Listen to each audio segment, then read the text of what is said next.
We're back. Welcome to the Wolves of Bebbanburg podcast. This week it's chapter 2, part 1 of The Last Kingdom, book 1. We start out on Wind Viper, Ragnar's ship, in the spring of 868 with 11-year-old Uhtred, 10-year-old Rourke, and old man Raven in the prow of the ship. In the books, we get a lot of ship travel. In the show, there's much less, which makes sense. I imagine ships and water and acting don't mix well. So Uhtred will be on boats for quite a bit in this chapter. The Danes and Uhtred are on the move, going deep into Mercia on the river Trent. Uhtred describes the ship to us, and he describes what he sees the old blind Raven, and Raven likes what he sees.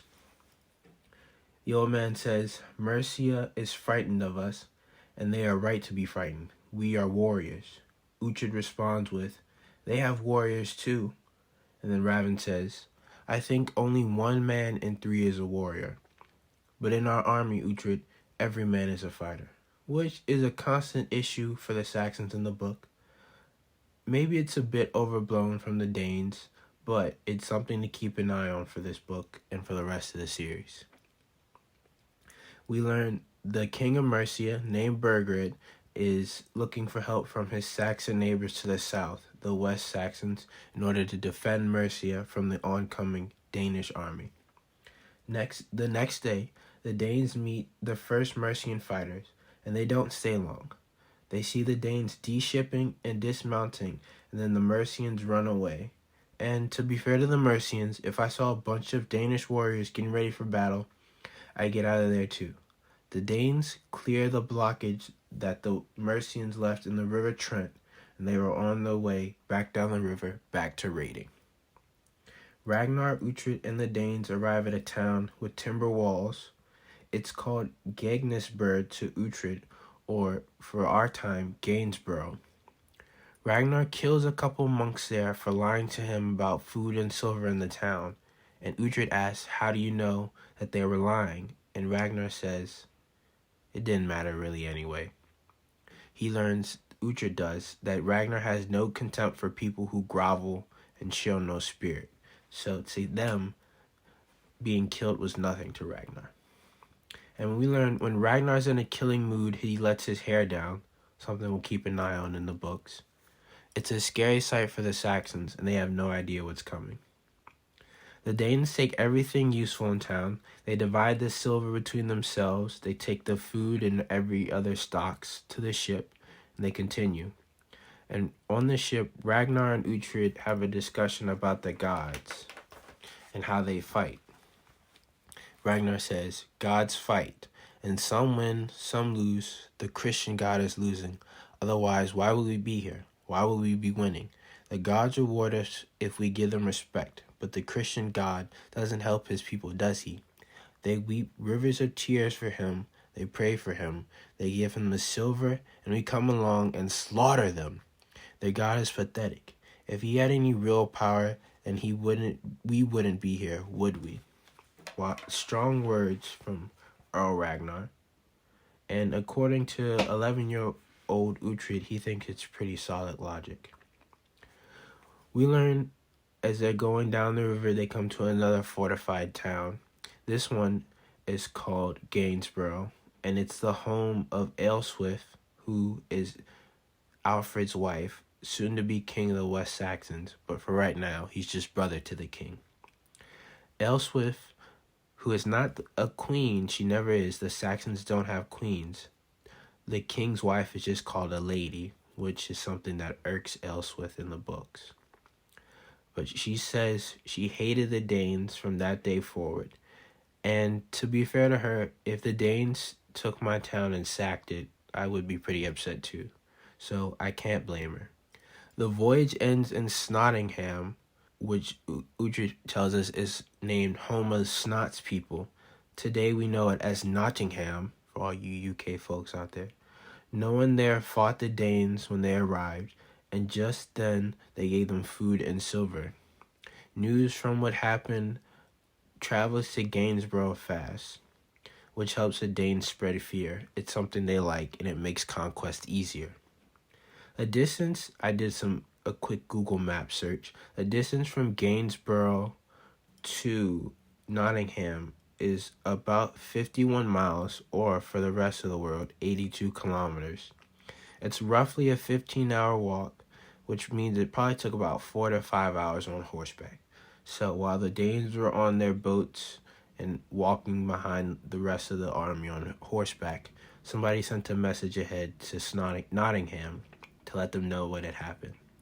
The Danes went straight to raiding, doing what they do best. They sent men out to get more horses to do more raiding, and with each raid they brought back more horses to raid further and further. You're starting to see the picture. Uhtred asks Ragnar how long the Danes plan to stay, and he answers, "To the world ends, Uhtred. This is Danish land now." And if you're asking me, it's a bit ominous. In the more immediate future, the Danes stay in Nottingham for the rest of the chapter.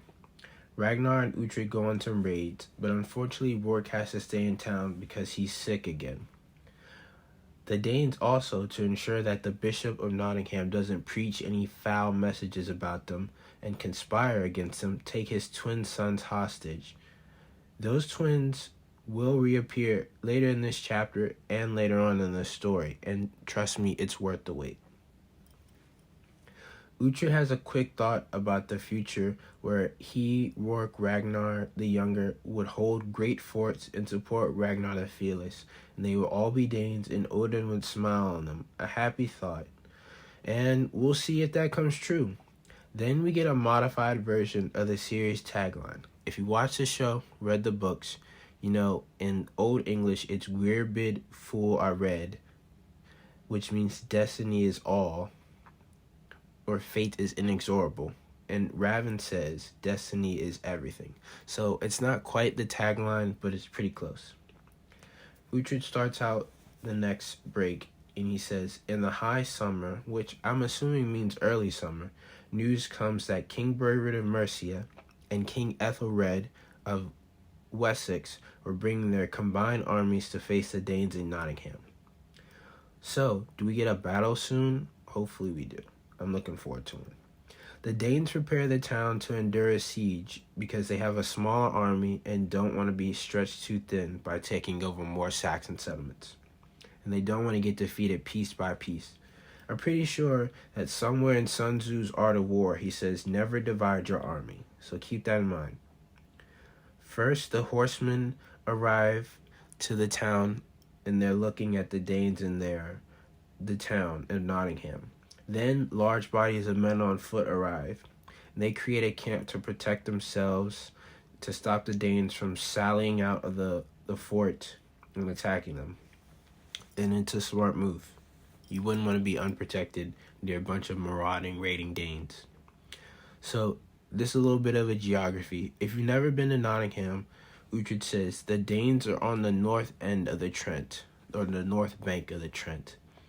And the Saxons set up camp, which I'm assuming means to the north or northwest area of the town. And they keep a few men on the southern bank of the river to keep the Danes from crossing and foraging further into Saxon lands. The Saxons are trying to starve out the Danes, and Ragnar, with utter contempt, says they couldn't starve a mouse in a pot, which I think is just kind of a funny image if you think about it. The raven banner of the Lothbrok brothers is hoisted high over the walls, and Ragnar's tattered eagle wing hung above the walls as well. And Uhtred tells us that Ragnar's been trying to get the eagle's wing replaced, and he has a reward for people who can find him a pristine one.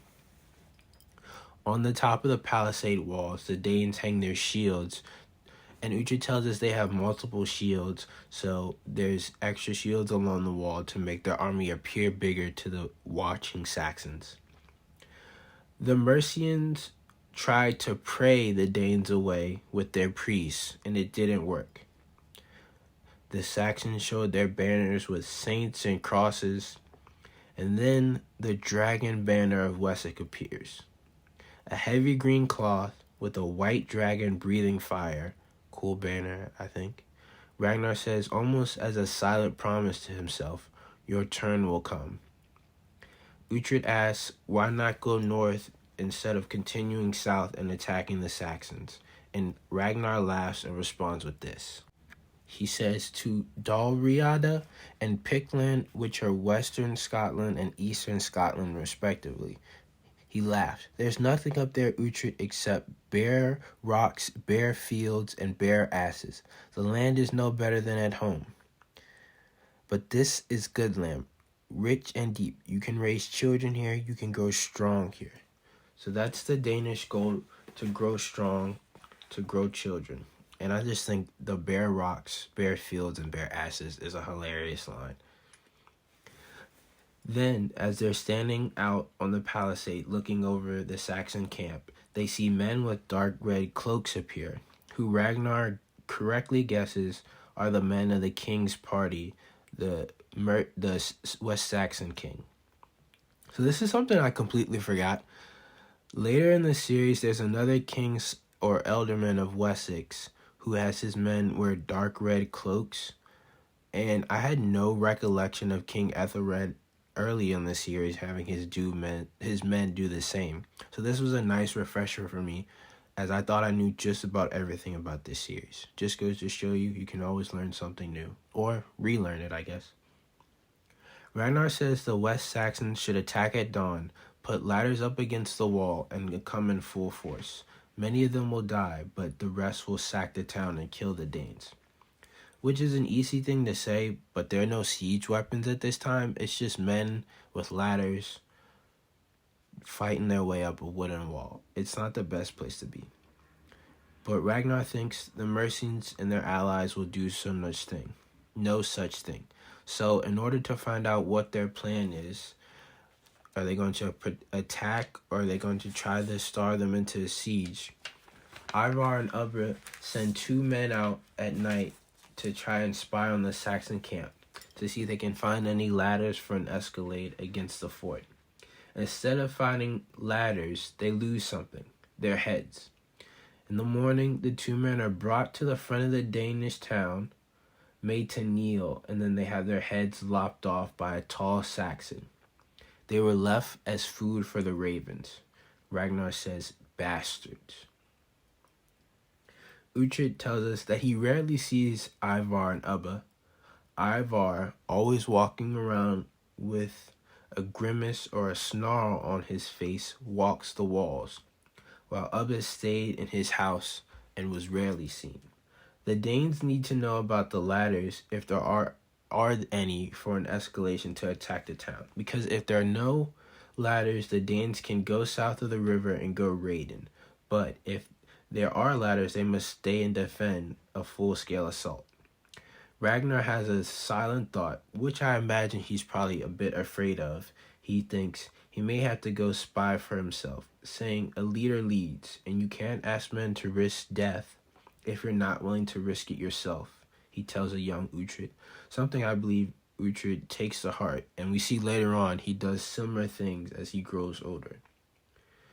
But Uhtred, ever emotional as a kid, says he doesn't want Ragnar to go and lose his head, and I think Ragnar probably feels the same way.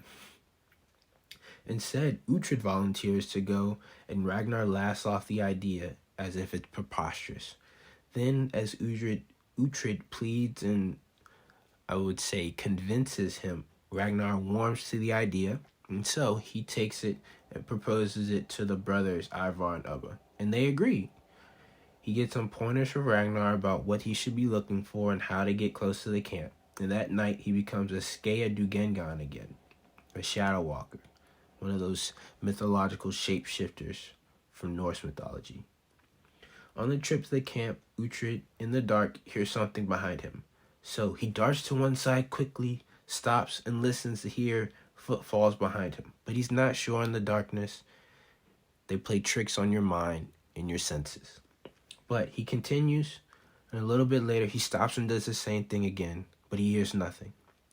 So he reaches a camp, crawls under a large tree, and he enters the Saxon camp, and then is immediately challenged by a sentry, and Uhtred uses Father Biaka's name to move along. The sentry says, "Don't piss near my post anymore, boy." Is that a lucky name drop, or just purely a coincidence? I don't believe there's anything as coincidences. So, Uhtred walks further into the camp. He hears dogs barking, men singing, someone's playing a flute. Dinner's being prepared, and he gets instructions and directions from the sentry that tell him how to get closer to the West Saxon lines. Eventually, he reaches a large tent that's lit up in the night, and it has the dragon banner of Wessex hanging above it. There he hears a man sobbing, and he sees that man's kneeling. Then he begins to pray. He also notices it stinks and has the thought he must be close to the latrine pit, which is pretty gross. This man who's kneeling and praying, is clearly going through some issues. He's having some troubles. In pain, he says, "Spare me, I am a sinner." And then boom, Beocca appears, and to Uhtred and our surprise, red-haired, cross-eyed, squinty Beocca. The other man is King Alfred, and it's the first time Uhtred sees the king in person. The future king, I should say. He's not the king yet. He's just a brother to the king at this point. But he is next in line for the West Saxon throne. Once again, if you remember earlier, the topic about all the king's brother likes to do is rut girls. It comes up again between Alfred and Beocca, and Uhtred's listening in. And Alfred is in pain over cheating on his wife with a servant girl. For the second time, it seems, because he then says, "I should have never married, father. I should have joined the church and gone to a monastery." Wow, how different would English history have been if that had been the case? Then he says, I swore I wouldn't do it again. Not after Osferth. And we're all like, Osferth, what is that? Is that a man? Is that a woman? Is that a kid? What's up with this? Osferth, if you watch the show, read the books, is a fan favorite. May know him more as Baby Monk, played in the show by Ewan Mitchell, who went on to play a character in House of the Dragons on HBO. But Uhtred doesn't know all that, and at the time, we didn't know any of it either. This is like 6 years after the show ended, or this moment in the show happens. Uhtred doesn't know who he is, but later he discovers that Osferth is Alfred's bastard son, whelped on a servant girl. And a little bit further, if we get digging, that servant girl turned out to be Leofric's sister, who is one of Uhtred's best friends and another fan favorite character in the show and series. We'll meet all three of those characters later. But Beocca, ever the good priest, offers comfort to Alfred. I almost said King Alfred, but he's not the king still. And he says he comforts him, and this comfort brings an idea into Alfred's head that God will reward the Saxons by removing the Danes, but not by waiting. They must attack. But King Burgred and King Ethelred think they should starve the Danes. So Uhtred has his answer, and he slowly returns back to Nottingham and to the Danes. In the morning, he tells his story to Ubba after he's told it to Ragnar the night before, and he finds out that Ubba has sent a man after him, and lo and behold, it's that rat Wieland, and he followed Uhtred during the night. So he wasn't just hearing things, there really was somebody behind him. Uhtred is hurt by this, but Ragnar says it was Ubba's idea, and since Ubba is in charge, his word goes.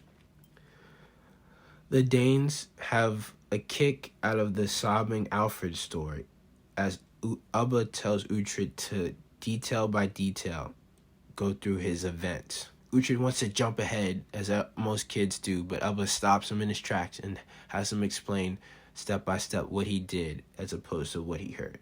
And everybody believes he's telling the truth, because how can an 11-year-old make up the story about a king's bastard and his sobbing next to a priest? So, Uhtred gives the Danes the answer, and for spying on the Danes, he's rewarded, or not spying on the Danes, spying on the Saxons, he's rewarded. Ubba calls him a mongrel, which is, I think it's supposed to be endearing, the way he says it, but it just sounds kind of mean. But he does do something nice and give Uhtred another arm ring. So that's his second one, because remember, Ragnar gives him the first one after he tells the truth about Sven and Tura. And not a bad reward for a night spying. Then a white-haired man appears in the house. The old man is named Story, somebody we learn more about in the books and on the TV screen. He's pretty funny on the TV screen. And Story is of a skald or sorcerer. He brings out this bag which has thin white sticks in it. They're about the size of a man's hand. They fall to the floor as Story drops them, and he looks at their pattern. He says, "It could not be better." Ubba declares no ladders means the Saxons won't attack, and so they should go. Ubba takes 6 ships across the river, and he brings back horses, weapons, armor, and most importantly, prisoners. No Danes die, and so maybe Story was lucky, or maybe he was correct. Maybe he does have the power of sorcery and seeing. The 20 prisoners they bring back all lose their heads, just as the 2 Danish prisoners lost their heads a night or 2 ago. The bodies were thrown into the ditch as the watching Saxons see their comrades die, and their heads are stuck on spears, which are then mounted on the northern gate, so they can see it. And Uhtred asks Ragnar how come he didn't trust him to spy and not have someone follow. And Ragnar says, Ubba trusts no one except Story. So keep that little fact in your Rolodex back there somewhere in the back of your TLK brain. Uhtred goes to Raven and he wants to know more about the sticks. He wants to be able to read the rune sticks. In Ragnar, they have a bit of a they have a bit of a conversation, and he says they are best read by a clever man. And Raven says, "I think I was a clever man myself," being a bit humble here. He tells Uhtred that maybe he'll teach him, but that he should wait till he's a bit older. And he also asks Uhtred why the Danes let him live, and Uhtred just kind of shrugs his shoulders. So the old man answers. Because we need the English. We are few, the English are many, despite which we shall take their land, but we can only hold it with the help of Englishmen. A man cannot live in a home that is forever besieged. He needs peace to grow crops and raise cattle, and we need you. When men see that Earl Uhtred is on our side, they won't fight us, and you must marry a Danish girl so that when your children grow, they will be both Dane and English and see no difference. He paused, contemplating that distant future, then chuckled. Just make sure they're not Christians, Uhtred. They will worship Odin, I said again, and he meant it. Christianity is a soft religion, Raven says savagely, a woman's creed. It doesn't ennoble men, it makes them to worms. I hear birds.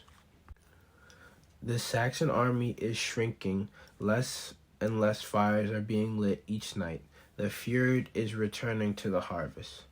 The Saxons still hold some hope of starving the Danes out until Ivar one day loads a cart full of foods and goods and drags it towards the English encampment, yelling the food was a gift from Ivar the Boneless to King Burgred. This is really sticking it to the Englishmen. The next day, a Mercian horseman rides towards town with the leafy branch that's a sign of truce. Raven says, when an enemy wants to talk, it means he does not want to fight. So we have won. And Raven was pretty right. I should also mention that the conversation between Bjarke and Alfred takes place in the show, but it doesn't happen as it does in the books. In the show, it happens in the Wessex castle, and Uhtred's not there at all. It's just Bjarke and Alfred in their little chapel. I should also point out that most of this conversation, most of the stuff in this chapter doesn't happen in this show. If you watched it, you know what I'm talking about. If you haven't watched it, this part of Uhtred's life gets skipped over because he goes from small child to adult Uhtred, and they cut out quite a bit. And it makes sense, right? You want to get your main actor, Alexander Draymond, on screen as quickly as possible. So there's quite a bit in this chapter and the next couple chapters that don't happen in the show. So you're getting additional information, like most series, right? Shows have to cut out stuff and they have to change things, but on page you can put as much or as little as you need. So Cornwall puts a lot about Uhtred's Danish childhood in here. That's the end of the chapter. A lot of great quotes, and we meet some new characters. The story continues on. Next time on the podcast, we're talking chapter 3 of the same book. So remember, folks, keep your sword sharp, your mail clean, and your eyes open for the Danes.